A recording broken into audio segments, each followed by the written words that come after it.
dia akan berubah atau lebih baik ditinggalkan. Dan saat ini saya sedang menghilang sejenak dari pasangan, apakah baik untuk memperbaiki hubungan? Baik. Sama satu lagi, bagaimana menghilangkan perasaan sakit hati dan dendam kepada seseorang yang menyakiti hati kita dan sering mencampuri urusan kita? Lebih baik menghilang untuk menghindar atau dihadapi? Terima kasih. Baik, Mbak Rani sebentar. Udah punya anak belum? Usia berapa? 1 tahun? 3 tahun? 3 tahun. 1. Sama Mbak Rani atau sama ayahnya? Saya. Oke. Semangat bareng ya, semangat ya. Tepuk tangan dong buat Mbak Rani, luar biasa. Pertama tergantung kesalahannya ya, karena kesalahan itu kan ada grade-grade-nya. Kalau grade-nya 9 sih kayaknya ya dia nggak pantas untuk mendapatkan ketulusan atau kesetiaan dan kebaikan dari Mbak Rani gitu kalau grade-nya 9. Tapi kalau grade-nya di bawah 7, mungkin dia sikapnya yang nggak menyenangkan, mungkin dia orangnya belum dapat hidayah, sholatnya belum benar dan segala macam. Kasih dia kesempatan buat memperbaikinya, buat menjemput hidayah. Siapa tahu Mbak Rani bisa jadi jalan hidayah buat dia. Tapi kalau pengkhianatan atau disakiti secara fisik, hal-hal yang memang agak membahayakan ya, nyawa dan juga harga diri, kesehatan. Karena kemarin itu survei terakhir nih, bukan dengan kasusnya Mbak Rani ya, mungkin kasus yang lain. Di Bandung itu ada sekian puluh ibu-ibu yang kena HIV kan. Padahal mereka orang-orang soleha yang nggak kemana-mana, di rumah aja masak, jagain anak. Kok bisa kena HIV? Suaminya jajan. Ini kan bukan grade 9-10 lagi ya, entah berapa ribu nih grade ini. Yang kayak gitu-gitu kan nggak bisa kita bicara tentang sabar, berdamai, maafin. Itu urusan nanti aja. Kalau sekarang urusannya dia udah nggak layak lagi mendapatkan barang, atau kita sebagai istri gitu, kita kalian gitu. Ya aku mewakili, maksudnya gimana? Ya gitulah pokoknya. Kita harus tahu bukan sombong ya, bukan sombong, bukan merasa dirinya lebih, bukan. Tapi kita juga harus punya self esteem dan value yang kita jaga.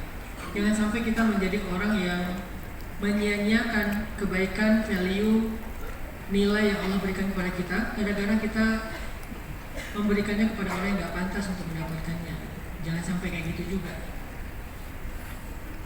Kalau kayak gitu menurut saya justru kita kayak menyia-nyiakan nikmat Allah. Dalam Islam itu, ini nggak harus, ini bukan tentang barang ya, tentang secara general. Dalam Islam itu mengajarkan kita fikih nikah, tapi juga mengajarkan fikih tolak. Maka di dalam Al-Quran itu justru nggak ada ayat surat nikah, tapi ada surat talak ya. Surat nikah nggak ada, ayat nikah ada, suratnya nggak ada. Ayat nikah itu ada di surat perempuan. Kenapa nggak di surat laki-laki? Padahal kan yang melamar laki-laki, yang berakad laki-laki ya. Saksinya pun laki-laki sebetulnya. Perempuan kan diam-diam aja kalau di pernikahan tuh. Walinya laki-laki, pengantin yang berakadnya laki-laki, saksi-saksinya laki-laki, khatibnya laki-laki kan gitu kan? Perempuan di mana? Duduk dengan indah, dengan yang penting dia dihias seindah mungkin, secantik mungkin. Tapi kenapa ayat tentang pernikahan ditaruhnya di surat perempuan? Coba cari di Al-Quran ada nggak? Suratul Rijal, surat Ar-Rijal, nggak ada. Nggak penting-penting kali lah kita nih. Yang penting tuh kalian gitu. Kami ini nggak terlalu penting. Makanya tidak ada surat Rijal. Yang penting itu kalian. Makanya ada surat Nisa, surat perempuan. Ayat pertamanya langsung ngebahas tentang pernikahan, walaupun perempuan bukan tentang pernikahan aja, tentang warisan nanti, tentang banyak hal. Tapi kenapa yang pertama langsung ke pernikahan? Karena Allah pengen membela hak-hak kalian. Sejak awal langsung disampaikan hak-haknya. Nanti dilanjutkan lagi di surat, kalau pernikahannya ada masalah, Gimana cara nyelesainnya? Ada di surat curhat. Itu juga tentang perempuan. Al-Mujadilah, perempuan yang sedang curhat. Kalau curhat nggak bisa juga, nggak bisa dipertahankan lagi, muncul lagi surat At-Talaq pun tentang membela perempuan. Nggak boleh mengeluarkan dia dari rumah, jangan pernah mengusir dia, berikanlah hak dia setelah kamu mentalaknya, bla bla bla. Semuanya belain cewek. Coba lihat seberapa pentingnya cewek dalam Islam. Dihargai banget, dimuliakan banget. Kenapa terus ada surat At-Talaq? Karena ada beberapa kasus yang nggak adil kalau kita hanya bicara sabar. Ada beberapa kasus yang nggak fair kalau kita bicara maaf, nggak fair kalau kita bisa bicara damai. Fairnya adalah bicara menyelamatkan diri kita, karena nggak ada cara lain saat itu. Menyelamatkan perempuan dalam kasus ini, ya dia mungkin harus menjalaninya sendiri, nggak perlu lagi memberikan kesempatan kepada laki-laki. Tapi ini bukan kasus sembarangan ya, kasus secara general. Takutnya nanti saya dianggap mengompori Pak Rani buat pergi, enggak juga sih. Saya lagi menjelaskan secara general kayak gitu. Jadi teman-teman, kita harus kenal diri kita, paham diri kita, tempatkan diri kita di tempat yang layak. Tapi juga kita harus punya kemurahan hati untuk memberikan kesempatan orang berubah, memperbaiki diri. Di antara itulah kita bersikap. Jangan hanya bicara murah hati, jangan hanya bicara self-esteem, tapi bicara tentang adil. Di antara itulah kita bersikap. Udahkah kita memberikan rahmah? Sudahkah kita memberikan toleransi? Sudahkah kita memberikan kesempatan? Sudahkah kita memberikan maaf? Kalau sudah, sekarang baru saatnya kita bicara tentang diri kita, kebutuhan kita, keadaan kita, ketidakmampuan kita, batasan kita, baru disebut adil. Jangan belum udah bilang, bukan, nggak adil. Atau memang kamu tuh kasihan juga, nggak adil juga. Jadi harus ditimbang-timbang di antara dua sikap ini, rahmah dan juga kemampuan diri kita. Kayak gitu kan. Jelas? Orang Iya.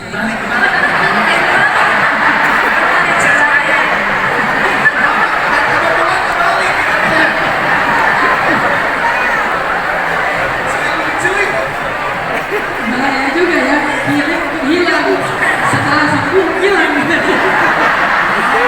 Itu jangan saja.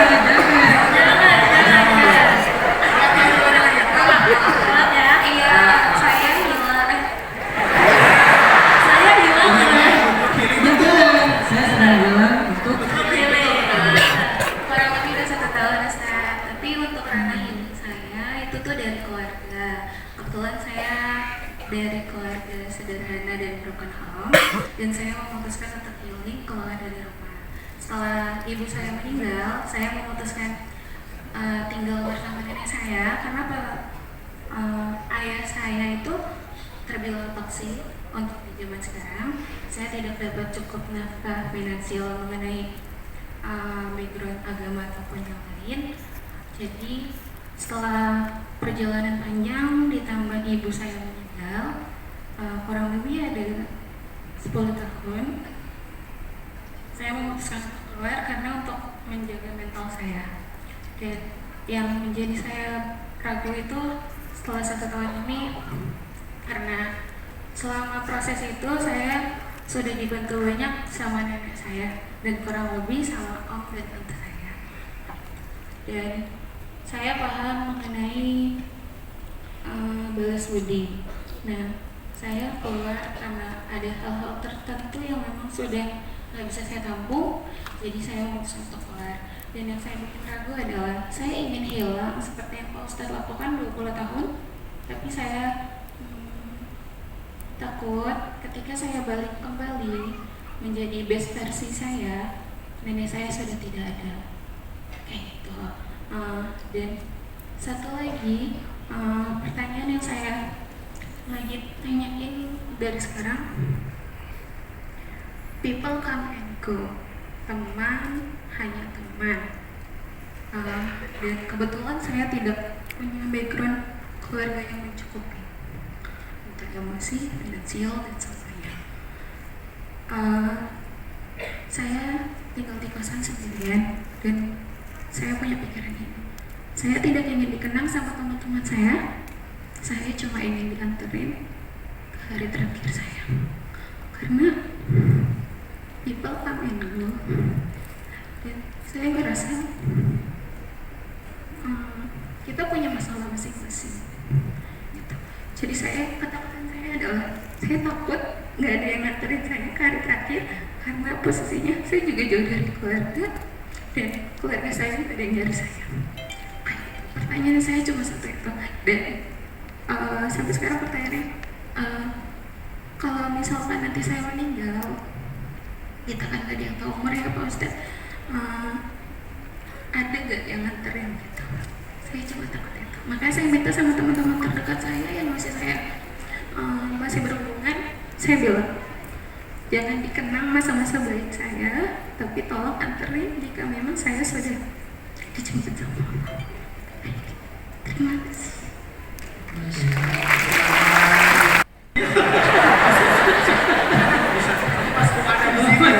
Masih pengen ada di sharing time. Mbak Ida maaf ya. Caca akan jadi temannya Mbak Ida. Iya, betul. Harusnya kita follow-followan Iya. ya. Tangerang, Aku Cipanten. Cipondok ya. Dekat lah ke Depok. Please orang Cipondok please.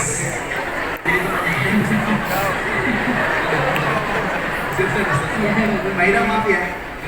Teman kita teman. Pertama tentang teman dulu ya.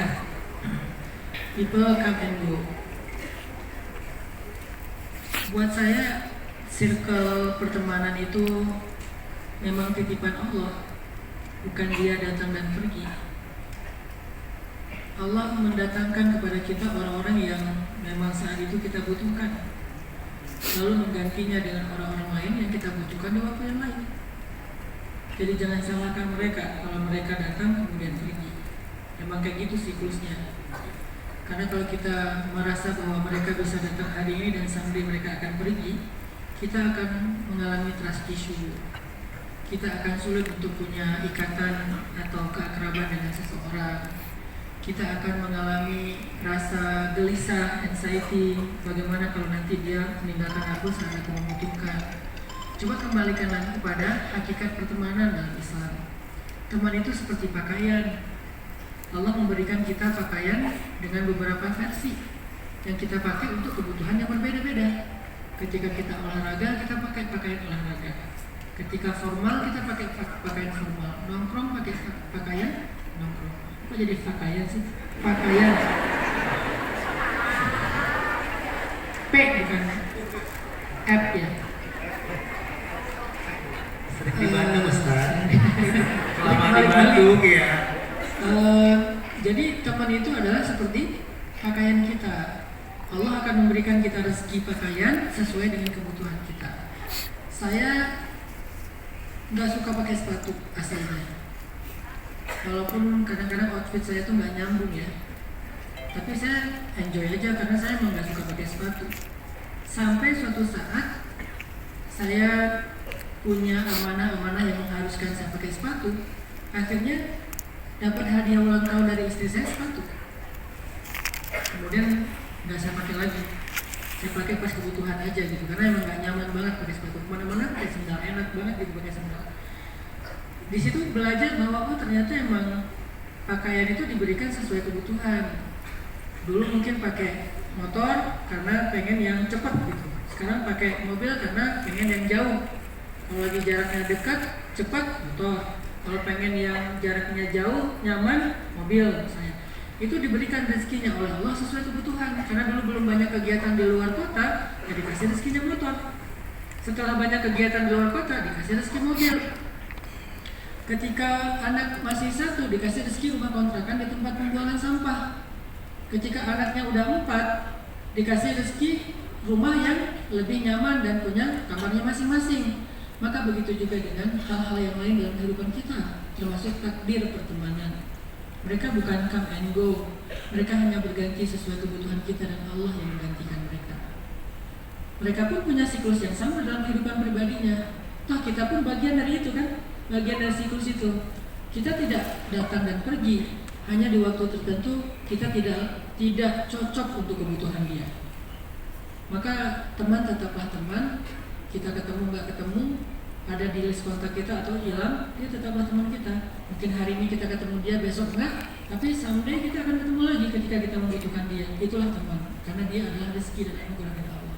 Jangan mudah kecewa kepada mereka. Itu satu tentang pertemanan. Kalau enggak, kita nggak akan pernah punya teman. Selalu merasa bahwa nggak ada yang abadi, nggak ada yang setia, nggak ada yang ngerti aku dan seterusnya, kan nanti kita jadi anxiety sendiri. Yang kedua, Mbak Aida, tentang masalah takdir kematian. Cobalah berharap tentang kehidupan dulu. Ada seorang sahabat, dia hidupnya sedang normal, berdoa gini, ya Allah berikanlah saya kesabaran. Nabi kemudian gak suka dengan doa itu. Terus Nabi komen, orang itu lagi minta musibah. Kok hidupnya lagi normal malah bicara tentang sabar? Kan sabar itu dalam kondisi musibah, bukan kondisi yang sedang dikasih anugerah. Kalau lagi dikasih anugerah, doanya minta syukur. Kayak Nabi Sulaiman, Rabbi auzi'ni an ashkura ni'mataka allati an'amta alayya. Ya Allah, ajarkan aku cara mensyukuri nikmatmu yang Engkau berikan kepada aku dan orang tuaku. Karena lagi dapat anugerah, jadi bicara tentang syukur. Jangan ketika kita lagi dapat anugerah atau minimal hidup kita lagi normal, kita bilang ya Allah kuatkanlah kesabaranku. Ternyata Nabi nggak suka doa kayak gitu. Walaupun doanya isinya baik, tapi nggak suka. Kenapa? Karena itu seperti meminta sesuatu yang sebetulnya kita nggak suka, kita nggak nyaman, kita nggak sanggup. Kenapa kita minta? Nanti kalau diberikan baru doa ya Allah afrim alayya sabra. Ya Allah lapangkan aku dalam sabar. Tapi kalau lagi normal, ya Allah berikan aku nikmat syukur. Begitu juga dengan hidup dan mati. Jadi jangan mengkhawatirkan kalau saya mati nanti siapa yang akan merawat jenazah saya, memandikan segala macam. Bicara hidup dulu aja. Tapi tetap mati disiapin. Cuman jangan khawatirkan tentang hidup kita dulu. Bicara tentang kebaikan-kebaikan hidup kita dulu. Dari situ Mbak Aida insya Allah akan Allah berikan apa yang dipersangkakan oleh Mbak Aida. Dalam hidup Mbak Aida akan ketemu dengan orang-orang yang lebih baik yang menggantikan orang-orang sebelumnya. Sehingga kalau Mbak Aida prasangkanya tentang hidup, Allah juga akan memberikan hal-hal yang dibutuhkan dalam hidup. Itu yang kedua. Yang ketiga, hilang itu bukan berarti kita lenyap sama sekali sehingga nggak ada satupun yang bisa mengakses kita kan. Hilang itu adalah sebuah ungkapan untuk fokus kepada diri kita sendiri dan nggak mau terganggu dengan hal-hal yang merusak fokus kita, yang toksik, yang nge-distract, yang meremehkan, yang merendahkan dan seterusnya. Kita pengen terhindar dari mereka karena kita pengen fokus dengan diri kita sendiri. Orang-orang yang bisa mensupport kita, bahkan membantu kita dalam proses fokus kepada diri kita sendiri menjadi versi terbaik kita, itu tetap harus punya akses kepada kita. Ya, hal-hal ini siapa? Neneknya Mbak Aida. Nenek itu harus tetap punya akses, harus tetap terhubung dengan Mbak Aida karena dia kan justru yang mensupport Mbak Aida selama ini. Jadi bukan hilang sama sekali sampai nenek juga nggak bisa mengakses, siapapun nggak bisa mengakses, sendiri di kos-kosan sampai mengkhawatirkan kalau saya meninggal di kos-kosan sendiri siapa yang ngurus saya. Bukan itu definisi hilang yang kita sedang belajar dari tadi. Tapi definisinya adalah pengen fokus upgrade diri, pengen fokus menemukan versi terbaik kita. Dan pilihlah orang-orang yang mau terlibat dalam kehidupan kita, hanya orang-orang yang bisa support kita. Kalau nggak bisa support secara langsung, minimal dia menjadi orang-orang yang punya vibes positif buat kita. Pilih. Kalau kita nggak mau memberikan akses sama sekali, emangnya sehebat apa kita bisa sendiri? Kan nggak mungkin sendiri-sendiri banget ya. Nabi Musa ketemu dengan laki-laki soleh di Madian, ketemu dengan perempuan soleha di Madian. Bahkan ketika awal mau pergi ke Madian, ketemu dengan laki-laki bijak di Memphis. Artinya yang bukan sama sekali menghilang dari peredaran, nggak ada yang bisa mengakses kita, bukan. Satu, fokuslah kepada diri kita untuk menemukan versi terbaik. Kedua, pilihlah orang-orang yang bisa masuk dalam kehidupan kita. Jangan semuanya dikasih akses, jangan semuanya. Apalagi yang toksik, yang bisa merusak kita, jangan dikasih akses. Sampai kemudian kita kuat dan kita kembali dengan versi terbaik. Saat itu, ketika kita kasih dia akses, justru fungsinya agar kita bisa memperbaiki dia, bukan lagi dia yang merusaki kita. Itu kurang lebih Mbak Aida. Semoga Mbak Aida. Jadi saat ini saya masih menunggu antrian yang 11 dari 11 saudara. Oh,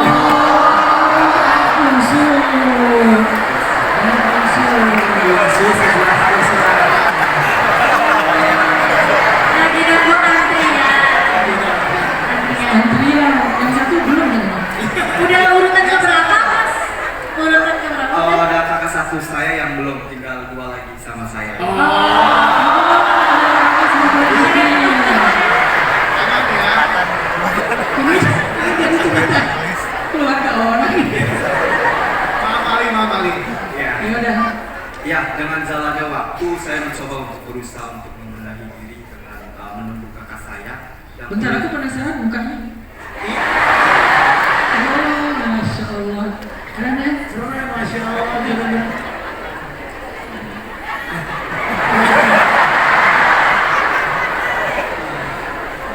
Maaf ya Ali, kita emang suka bercanda orangnya. ya betul Ustaz. Ya, lanjut Dengan Ali. jalannya waktu bertahun demi tahun saya berusaha untuk membenahi diri, memperbaiki diri dengan kegiatan ataupun pekerjaan yang di sana.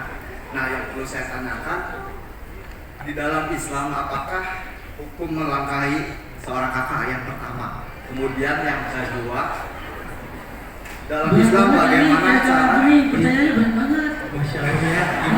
Gak ada referensinya. di dalam Islam Oh iya. bagaimana cara memilih pasangan hidup secara Bagaimana cara bagaimana memilih? cara memilih pasangan hidup secara kita banyak contoh yang kayak teman-teman ataupun yang lainnya yang putus mungkin keluarganya. Nah, dari sini saya bisa belajar bagaimana sih cara memilih pasangan hidup yang menurut Islam yang baik seperti apa. Bentar, kalau kalian fainis atau amin kumul bakat, kalian tazawwaj. Kalau udah siap mau menikah, nikah aja.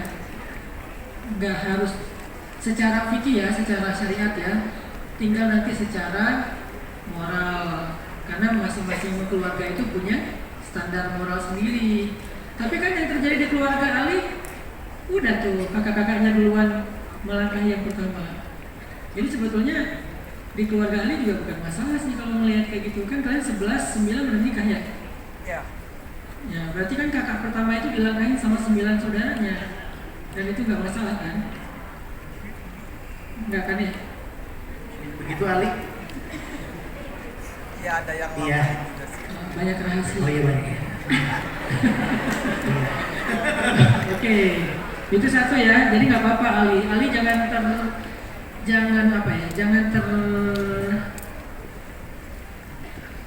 tertahan kebaikannya karena sebuah anggapan atau sebuah standar yang mungkin nggak terlalu saklek juga gitu.